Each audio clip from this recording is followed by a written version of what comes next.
Hello students, welcome back in the class.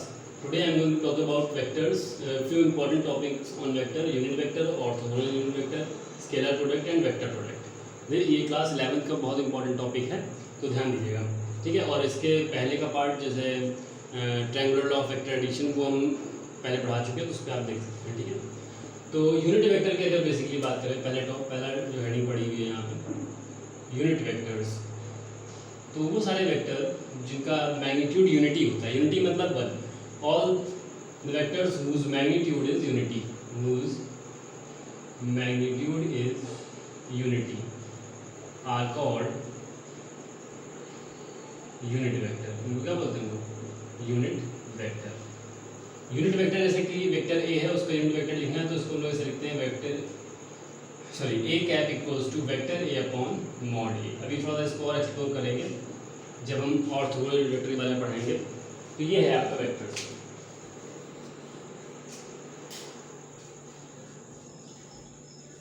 इसके बाद ये आपका वेक्टर हो गया।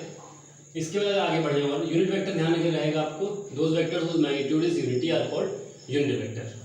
और इसको कैप लगा के ऊपर रिप्रेजेंट करते हैं, तो A cap equals to vector A upon mod A. Now second is your orthogonal unit vector.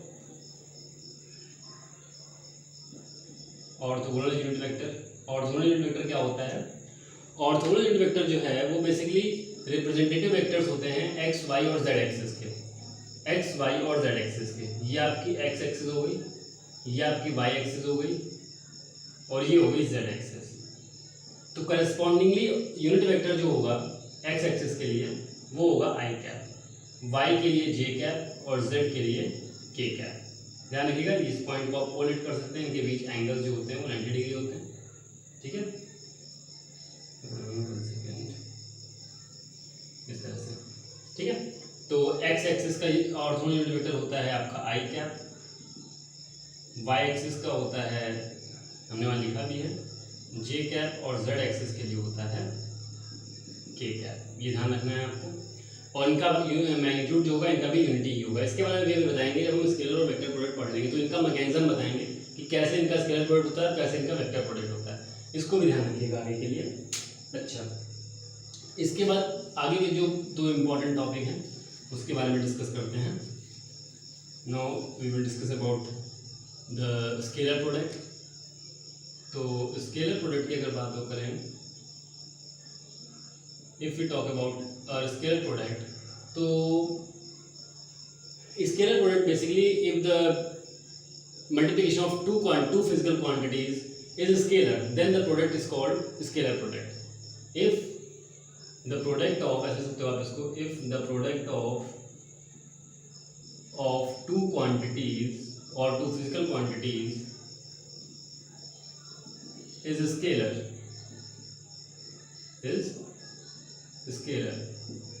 then the product is called scalar product, ठीक है। स्केलर प्रोडक्ट बोल देते हैं इसको, ठीक है। तो अगर इसको रिप्रेजेंट करना हो मैथमेटिकली तो ऐसे रिप्रेजेंट करते हैं कि vector A dot vector B is equal to mod A mod B cos theta. इसको भी आप थ्योरेटिकली एक्सप्लेन कर सकते हैं कि scalar product of the vector is equal to the product of modulus of the vectors, modulus of the both the vectors and cosine of the angle between the vectors। इन तीनों के product को आप scalar product बोल सकते हैं। और scalar product को ही dot product भी बोलते हैं, ध्यान रखिएगा। स्केलर प्रोडक्ट को ही डॉट प्रोडक्ट भी बोलते हैं। अच्छा, एक इसका एग्जांपल अगर आप लेना चाहें तो ले सकते हैं। जैसे हमारे पास एक ब्लॉक है, if we have a block और इस पर एक फोर्स लग रहा है F, जो कि हॉरिजॉन्टल से थीटा एंगल बना रहा है। तो इस फोर्स के दो कंपोनेंट होंगे, एक vertical component, this is your F sine theta, vertical component साथ हमेशा साइन थीटा आता है, ध्यान रखिएगा। और हॉरिजॉन्टल कंपोनेंट साथ हमेशा कॉस थीटा आता है, ये भी ध्यान रखिएगा। तो this is your F cos theta and this is your F sine theta. क्योंकि ये ब्लॉक बेसिकली हमारा एम इस ब्लॉक को आगे बढ़ाने का है, तो डब्ल्यू जो होगा वो होगा एफ इंटू डी पढ़ा है आपने, तो एफ के साथ कौन सा कंपोनेंट लेंगे? F cos theta, F cos theta. और अगर डिस्प्लेसमेंट को एस से रिप्रेजेंट कर रहे हो तो एफ कॉस थीटा एस हो जाएगा। इसको थोड़ा सा और अच्छे से लिखें तो इसको एफ एस कॉस थीटा भी लिख सकते हैं। तो अब इसको और अच्छे से लिखें तो एफ डॉट एस भी लिख सकते हैं। तो ये इस तरह से इनका ये एक एग्जाम्पल हो जाएगा आपका स्केलर प्रोडक्ट का, ठीक है। इसको ध्यान से देख लीजिए। इसके बाद आते हैं वेक्टर प्रोडक्ट्स पे। वेक्टर प्रोडक्ट्स क्या होते हैं, ध्यान समझिएगा, ये सारी चीज़ें न्यूमेरिकल में बहुत इंपॉर्टेंट हैं। अगर आपको लग रहा है तो आप पॉज करके आराम से देख सकते हैं वीडियो। तो आते हैं वेक्टर प्रोडक्ट पे। वेक्टर प्रोडक्ट क्या होता है कि वही same condition, if the multiplication और the product of the two quantities is vector then the product is called vector product. तो वेक्टर प्रोडक्ट में वही फिर से लैंग्वेज वही है, बस वहाँ पे इसके लिए वेक्टर से रिप्लेस कर देना है। और इसको क्रॉस प्रोडक्ट भी बोलते हैं, इसके लिए इस साइन का यूज करते हैं क्रॉस का। उसका होता है mod A mod B sine theta, और यहाँ पे एक एन कैप आ जाता है, वो यूनिट वेक्टर ही है, उसमें कुछ ऐसा कंफ्यूज होने वाली बात नहीं है, ठीक है। तो ये आपका मैथमेटिकल एक्सप्रेशन हो जाएगा किसका, इसके वेक्टर प्रोडक्ट का, ठीक है। तो वेक्टर प्रोडक्ट इस तरह से आ जाएगा। इसके बाद अगर हम इसको भी एक्सप्लेन करना चाहें तो इस तरह से कर सकते हैं कि the product of modulus of A and B and sine of the angle between A B along with their corresponding unit vector, ठीक है। तो ये इसकी कंडीशन बन जाएगी, ये हो जाता है वेक्टर प्रोडक्ट। इसके बाद थोड़ा सा फिर से पीछे आएंगे हम लोग, ऑर्थोगोनल यूनिट वेक्टर में आएंगे। ऑर्थोगोनल यूनिट वेक्टर या ये कह सकते हो आप स्केलर प्रोडक्ट ऑफ, दो मिनट इसको कर देता हूं, ऐसे कर सकते हो आप, हेडिंग डाल सकते हो कि वेक्टर प्रोडक्ट ऑफ वीपी मतलब vector product of orthogonal unit vector, ठीक है। ध्यान दीजिएगा थोड़ा सा, हम फिर से एक्सेस बना देते हैं। ये आपकी एक्स एक्सेस हो गई, ये वाई एक्सेस हो गई, ये जेड एक्सेस हो गई। ये आई कैप रिप्रेजेंट करेगी, ये जे कैप रिप्रेजेंट करेगी और ये के कैप रिप्रेजेंट करेगी। अगर हम आपसे कहें कि आई कैप के साथ कौन सा एंगल बनाएगा, तो ऑब्वियसली बात है 0 डिग्री। आई कैप जे कैप के साथ कौन सा एंगल बनाएगा 90 डिग्री। आई कैप के कैप के साथ कौन सा एंगल बनाएगा 90 डिग्री, ठीक है। तो यानी कि ये खुद के साथ 0 डिग्री एंगल बनाएंगे और बाकी जो बचे हुए हैं उनके साथ 90 डिग्री का एंगल बनाएंगे। यानी कि अगर हम आई डॉट आई की बात करें और उस फॉर्मूले की बात करें, आई कैप डॉट आई कैप, और उस फॉर्मूले की बात करें जो हम लोगों ने पहले किया था, तो वहाँ मॉड आई कॉस 0, तीनों की वैल्यू 1 1 1 हो जाएगी, यानी बना जाएगा यहाँ पे, क्योंकि modulus of unit vector is always like 1 and both the modulus of unit vector and cos 0 is also 1, okay. So इसको हम लोग एज अ फॉर्मूला लिख सकते हैं कि आई का जो डॉट प्रोडक्ट होता है वो 1 होता है। इस तरह से जे और जे का भी डॉट प्रोडक्ट 1 होगा, ठीक है, और के का भी डॉट प्रोडक्ट 1 हो जाएगा, ठीक है। इसके अलावा अगर कोई दूसरा लेते हैं, मान लेते हैं कि अगर यहाँ पे हम जे ले लेते तो आई डॉट जे और कॉस कितना आता है 90 आता है, और कॉस 90 0 होता है, तो फिर आई डॉट जे कितना हो जाता है 0 हो जाता है। यानी कि अगर आपने अदर देन दीज 3 लिए हैं, यानी आई जे और के अलावा कोई लिया है आई जे के आई के, इस तरह से कुछ भी लिया तो वो 0 हो जाएगा, उसका कोई मतलब नहीं बनता है, ठीक है।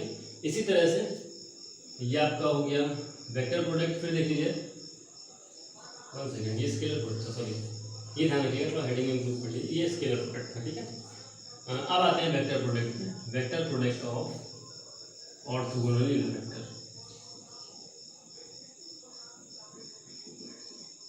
इसको थोड़ा सा इंप्रूव कर लीजिएगा बेटा, यहाँ पे ये स्केलर प्रोडक्ट था, अब वेक्टर प्रोडक्ट बताने जा रहे हैं, वो हेडिंग अलग पड़ गई थी, ठीक है। ये पूरा स्केलर प्रोडक्ट है, नहीं डॉट प्रोडक्ट है। अब अगर इसकी बात करेंगे तो आई क्रॉस आई अगेन वही साइन 90 आ जाएगा, और ये हो जाएगा साइन 90 और मॉड आई और मॉड आई और साइन 90, तो ये हो जाता है 1। ध्यान रखिएगा आई क्रॉस आई क्या हो जाएगा, 1 सेकेंड सॉरी क्या कर रहा हूँ मैं भाई, आई डॉट आई हो जाएगा साइन 0, ठीक है। और साइन 0 जो होता है वो 0 होता है, यानी आई क्रॉस आई जो होगा वो 0 हो जाएगा, ठीक है। आई क्रॉस आई आई क्रॉस आई क्या होगा 0, ठीक है, ध्यान रखिएगा।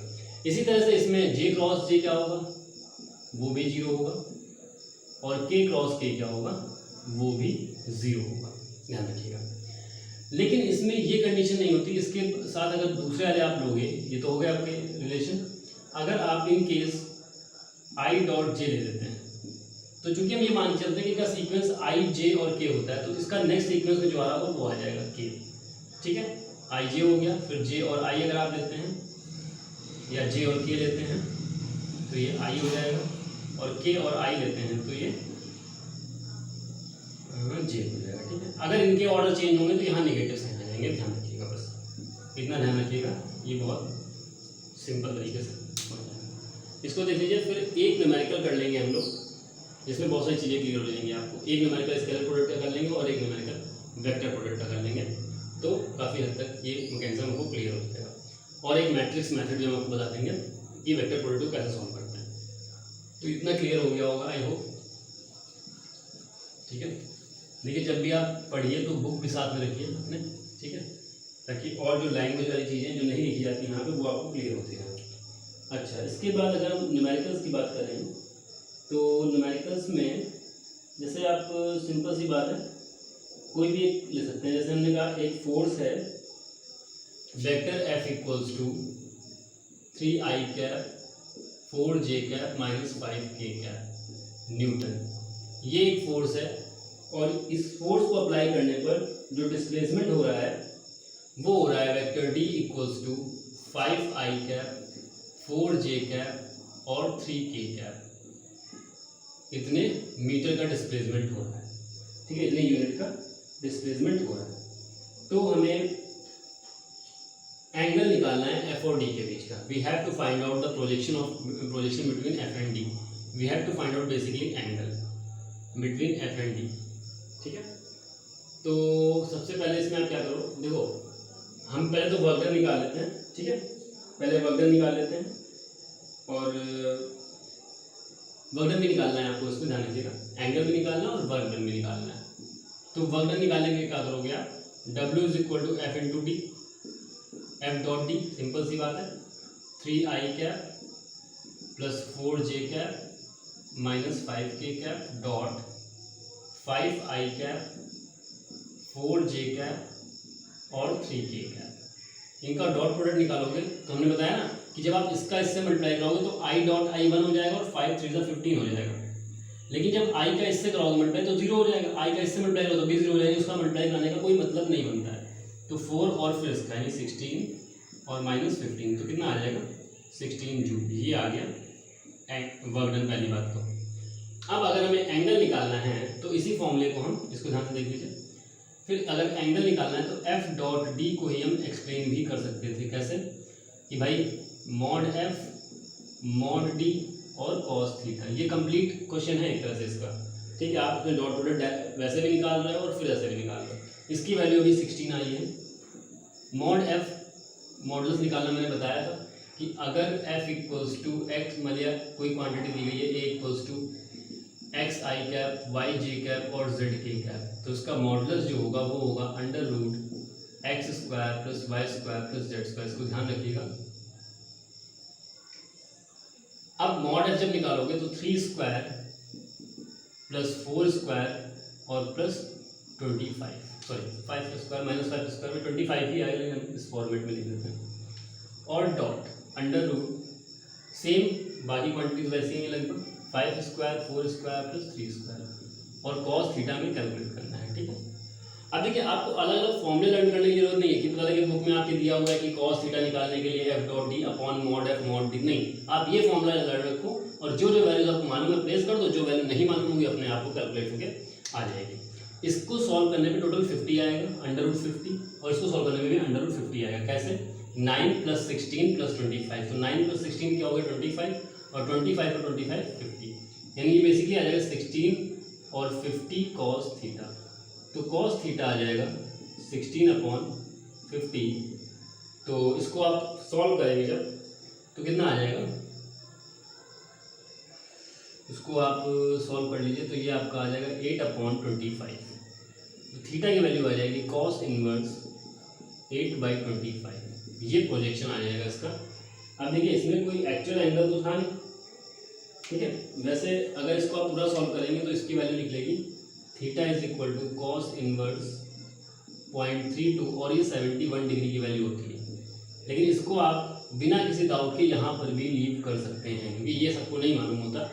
ठीक है, ध्यान रखिएगा 1/2√3/2 या 1 आ जाता है, तो अब तो आप कर सकते हो, लेकिन इस तरह की वैल्यूज नहीं फाइंड कर सकते। या फिर ये क्वेश्चन में कभी कभी गिवन होता है तो वो आप कर लोगे। तो ये आपका डॉट प्रोडक्ट का एक न्यूमेरिकल था, इसको ध्यान से देख लीजिए, नोट कर लीजिए। प्रैक्टिस कर लेंगे तो लगभग सारे न्यूमेरिकल आप टैकल कर पाएंगे इसके बाद। ओके, अब आते हैं क्रॉस प्रोडक्ट के न्यूमेरिकल पे भी, वो भी कर लेते हैं। तो आपका लगभग जो नॉर्मल बहुत ज़्यादा टफ और टेक्निकल न्यूमेरिकल नहीं होंगे तो आपके आराम से हो जाएंगे, यानी कि कहीं ना कहीं आपका एक इंट्रोडक्शन तो तैयार हो ही जाएगा इनके बेसिस पर, ठीक है। तो इसी तरह से अगर हम इन्हीं को ले मान लेते हैं या कुछ और भी ले लें, एक वेक्टर लेते हैं, vector A equals to 3i cap plus 2j cap minus j cap कर लो यहाँ पे और प्लस 2k कैप। ये वेक्टर ए गिवन है और वेक्टर बी गिवन है। Vector B equals to 2i cap, ये 2 लिखा हुआ है, 2i cap plus 2j cap minus 2j cap plus 4k cap. और हमें निकालना है A cross B. We have to find out A cross B. तो ए क्रॉस बी निकालने के लिए सबसे पहले एक काम करिए, ए क्रॉस बी के लिए आपने मैट्रिसेस पढ़ रखी नहीं पढ़ी होंगी अभी, तो हम आपको तरीका बता देते हैं उसका सॉल्व करने का।